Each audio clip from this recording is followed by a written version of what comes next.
1 2 1 2.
Thank you. Thank you very much, ladies and gentlemen. Asanteni sana. Ladies and gentlemen, thank you very much for finding time. I want to welcome the membership of the fourth estate, our press teams. Karibuni sana katika makao haya ya naibu wa rais wa Jamhuri ya Kenya. And by way of beginning, we have concluded the parliamentary group meeting for the Hustler Nation movement that encompasses members of parliament from different political parties that have now converged as members of one parliamentary group meeting. We have discussed a myriad of issues. We have discussed about our political formation, the United Democratic Alliance.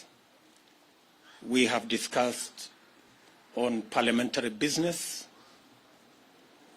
that is currently before the House and that we intend to sponsor and support going forward. We have discussed matters of national importance.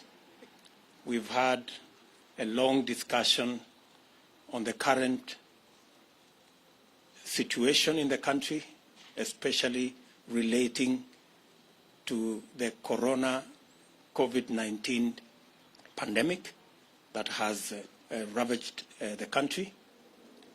We took the position as a team when the Ministry of Health announced the surge in numbers to reschedule all our public engagements until further notice, as I announced formally on my social media platform. We've had also an in-depth discussion on matters to do with what we believe should be the current engagement on managing the COVID-19 pandemic, especially with reference to vaccination. And we are going to make a statement about that. We also appreciate this political situation in the country, and we've also discussed on other matters of housekeeping and how we intend to engage the public in our responsibilities, different responsibilities as members of parliament, as senators, and as leaders in the Republic of Kenya. Ladies and gentlemen, we have a short statement that we are going to make. We appreciate that, as we said about 2 years ago, that it was the intention of this team to change the political conversation in our country.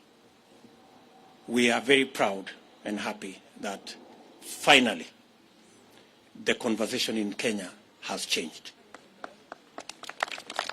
And today we are not discussing about constitutional change.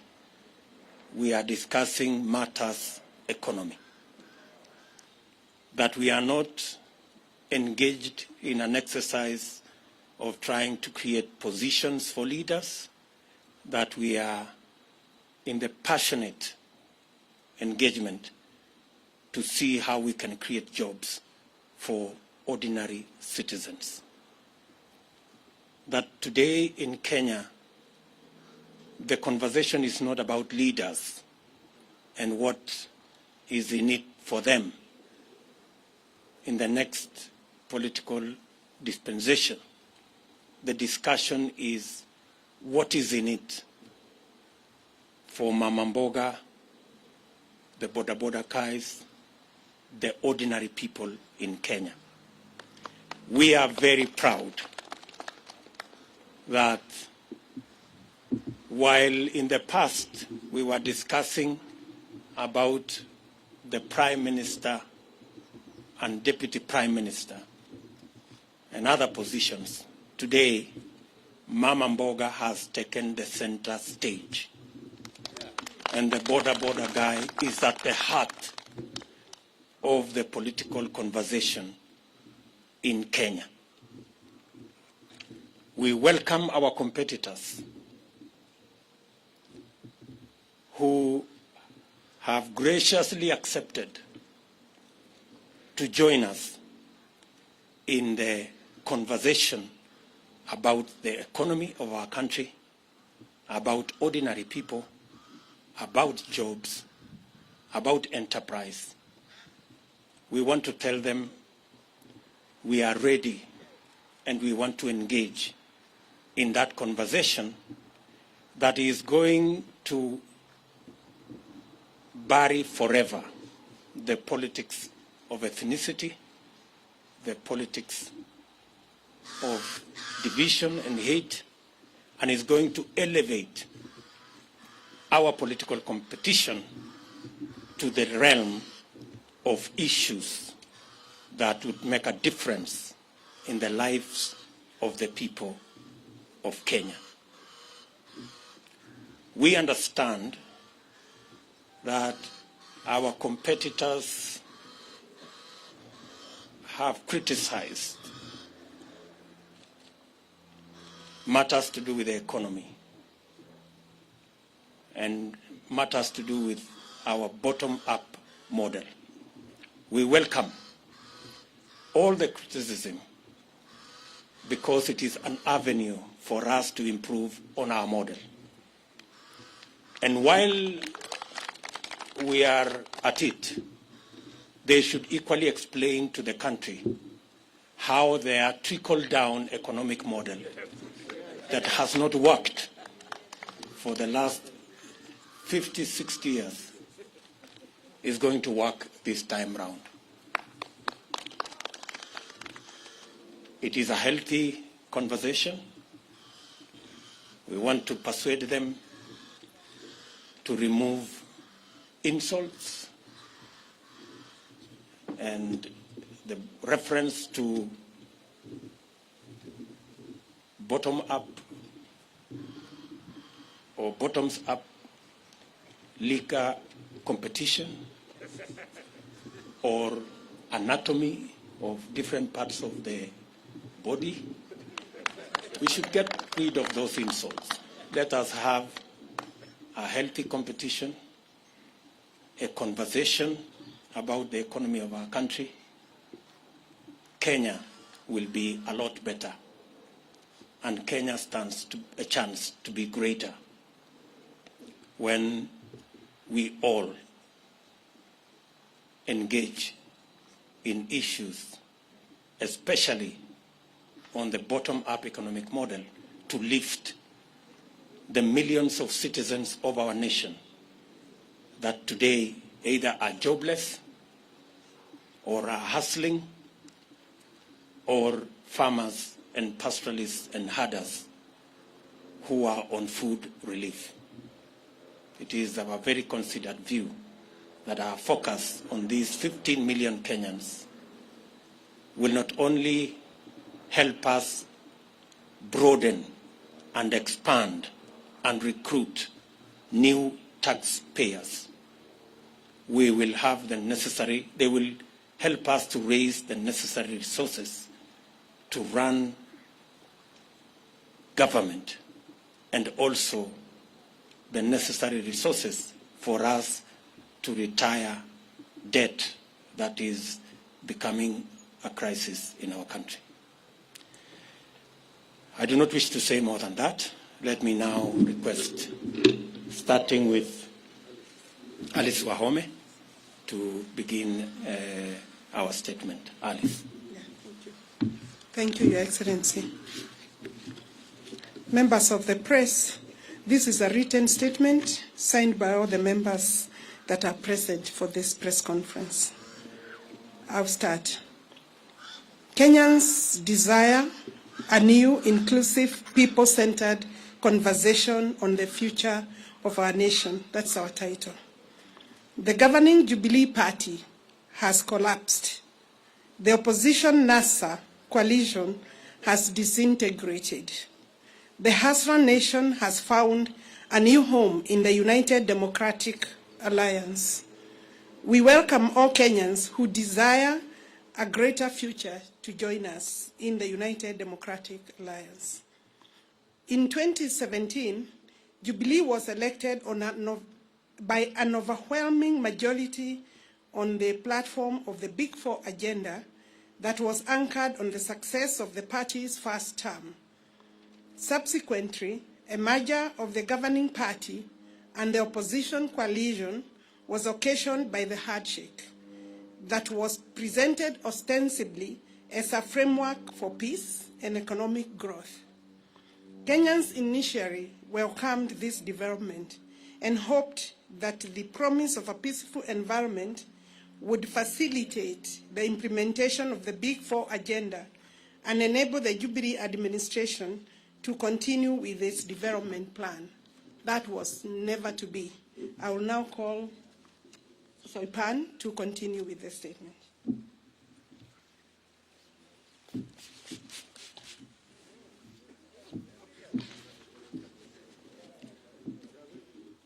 Sadly, this framework degenerated into an unnecessary, arbitrary, selfish, and unconstitutional attempt at changing the Constitution that occasioned unlawful and unbudgeted expenditure of billions of shillings of public resources that are to date unaccounted for and are a subject of the Auditor General's inquiry.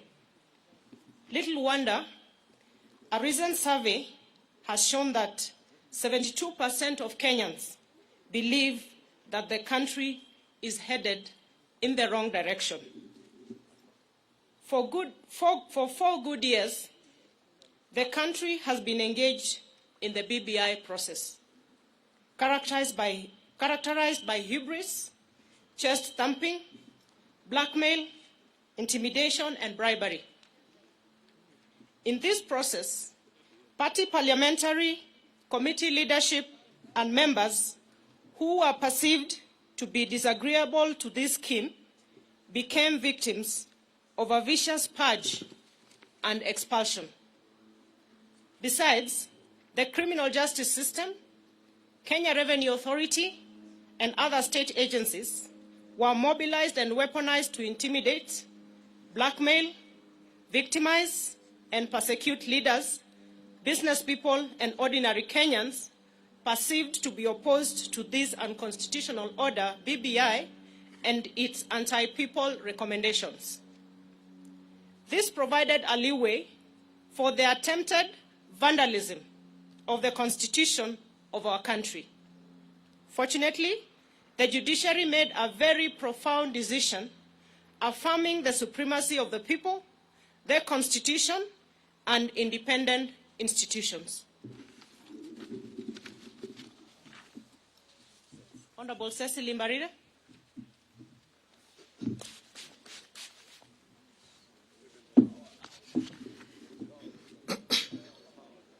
Regrettably, the NASA coalition, its principals, and their Jubilee collaborators took the government hostage, hijacked its agenda, and, one, completely destroyed the governing Jubilee party and dismembered the entire opposition coalition. Two, emasculated parliament, undermined the rule of law, threatened the independence of the judiciary, and emboldened impunity. Three, sabotaged job creation, universal health coverage, food security and manufacturing, thus cutting the entire Big Four plan. Four, criminalized hustler enterprises in places like Nyamakima, Gikomba, Kamukunji, Kirinyaga Road, and River Road, amongst others. Five, presided over the brutal or inhuman evictions and demolitions of the vulnerable and destruction of private property in places like Kariobangi, Ruai, amongst many other places across the country. Six, mismanaged the economy, leading to stockpiling of public debt to unprecedented levels that has occasioned the current economic crisis that our country is facing. I wish to call upon Honorable Benjamin Tayari. Thank you. Thank you. Our approach towards a bottom-up economic and governance model. To address this sad and grim state of affairs facing our country, the Hustler Nation, forged by the people in the diversity from all parts of the country, here represented by leaders from across the political divide, believe in a new economic and political paradigm that prioritizes, one, bottom-up over trickle-down economics. Two, the people over their leaders. Three, empowerment over power sharing. Four, jobs over positions. Five, enterprise over patronage. Six, economic transformation over opportunistic constitutional amendment. I hereby call Honorable Mabonga to continue.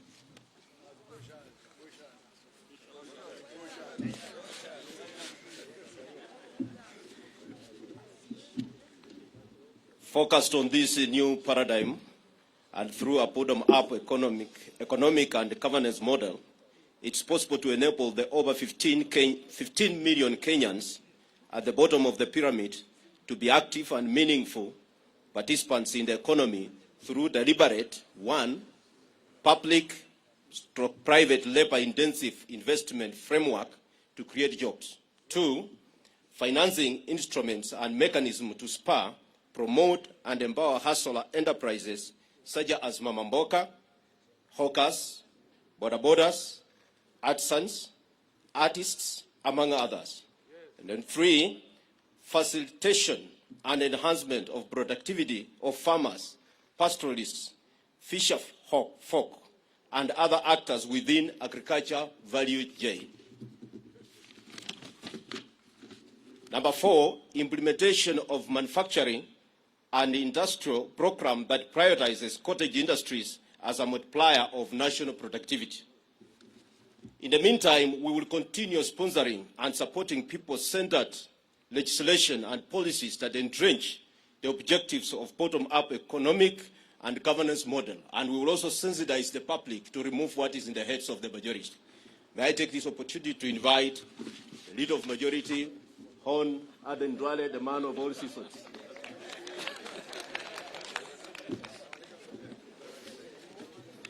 Thank you, Member for Bumula.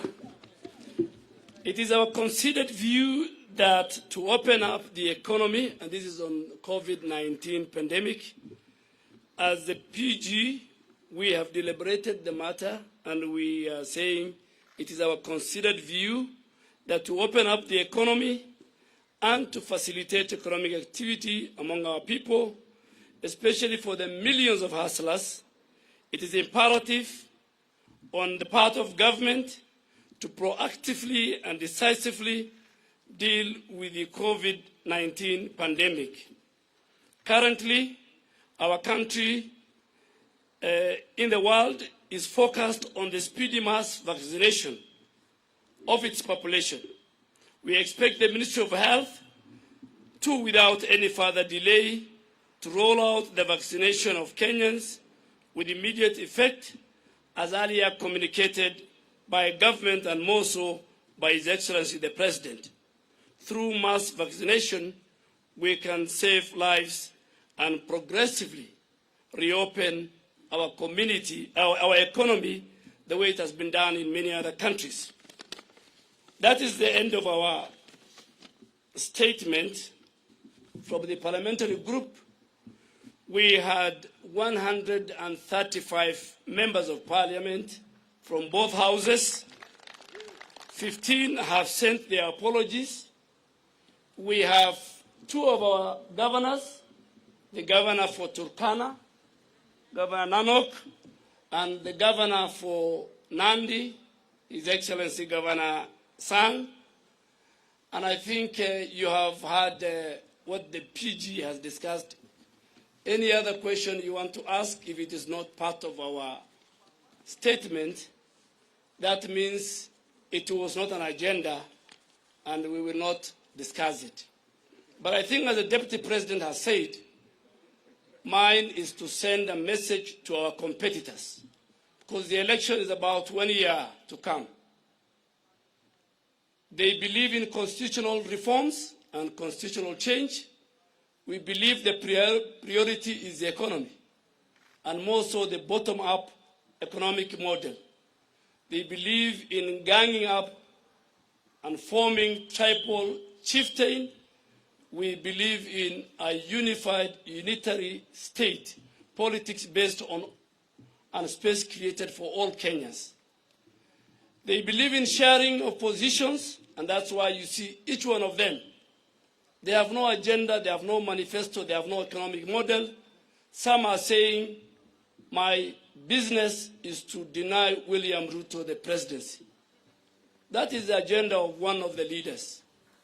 Another one is so busy with trying to revive NASA and Oka Kenya. So we are saying our manifesto, our agenda is very clear, and we want them also to put in place why the bottom-up model is not good for Kenya, but the trickle-down model that we have lived with since independence is better than what we have. So that should be the discussion. That should be the narrative. So we want the people of Kenya to choose between us and them based on very informed social, economic, political models. That's it, I think. If you have 1 or 2 questions, then before we leave. Yes, from KTN. And it should be something on this statement. Thank you, and very good afternoon. Chris Taylor from KTN. 2 questions.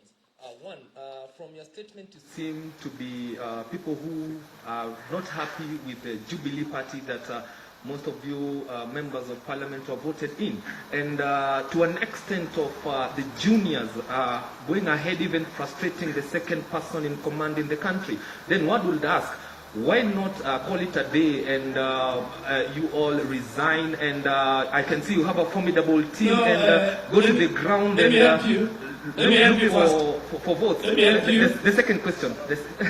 The second question, I would like to know the issue to do with PEP, the People's Empowerment Party. There have been reports that there have been some wrangles between PEP and UDA, especially in the Mount Kenya region.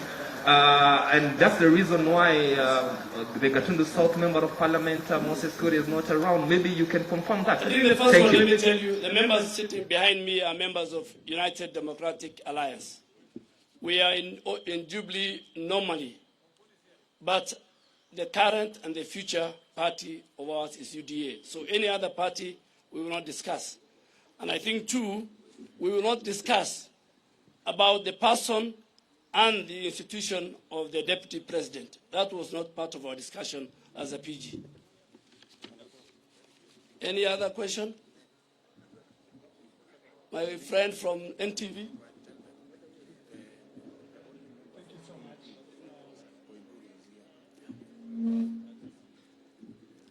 Thank you so much. And just before you ask, on PEP, the only member on PEP who is a hustler from the Hustler Nation is here and is part of our PG. And is here. Please. Thank you so much, Seth Olale, NTV. Just to ask if UDA is working with its affiliates, TSP, Chama cha Kazi, and also you've said, leader of majority, you've said that, you know, you're either with us or not with us, but are you open as UDA, now that we're going into a general election and we have a tradition of, you know, transfer of members of parliament and even politicians to other coalitions, are you open to work with other coalitions such as UNCUT, the rest? Thank you. Thank you very much, Mr. Olani. As has been communicated to you, that was not part of the discussion today. So, at an appropriate moment, when that becomes a subject of discussion in our PG, we will ably respond to what you have said. So please, hold your horses. Any other question? Yes? My question is about bottom-up. Can you be able to emphasize? We know the numbers of the youth in this country, they have no job. Can you be able to emphasize how are you going to improve that economically? Yeah, good question. Good question there. If amongst the 15 million people at the bottom of the pyramid is about 4 million jobless Kenyans. It is our considered position that through policy change in investments, by investing not in capital-intensive infrastructural programs, rather investing in labor-intensive infrastructural programs, for example, housing, cottage industry, agro-processing, value addition, informal manufacturing, we can create millions of jobs. I know the question many people ask, where are you going to find the money? Let me tell you, we didn't have to look for additional money for us to do the 10,000 kilometers of roads we have done. We changed the model of building roads. We didn't have economic model.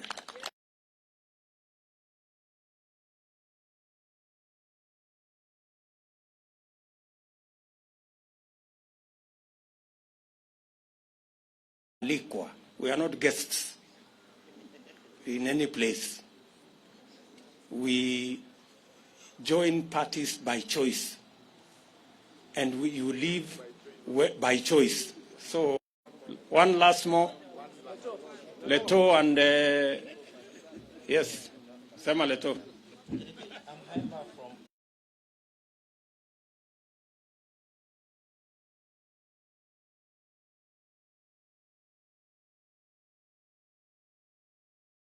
Since you were not in the room where I made that statement, maybe I will recommend.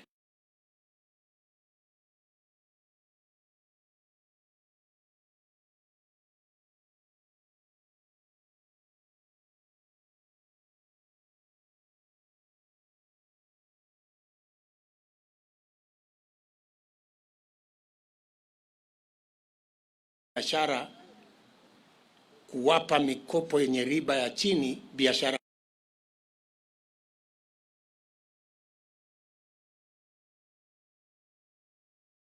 completely kukopa madeni, kwa sababu tutakuwa na pesa ambayo sisi wenyewe kwa kuzalisha uchumi wetu nyingi, na itatuwezesha kuendesha serikali yetu bila ya kwenda kutafuta mikopo. The big crisis of debt by making sure we have more Kenyans brought into the tax paying bracket, because we have enabled either them to get jobs or their enterprises to grow.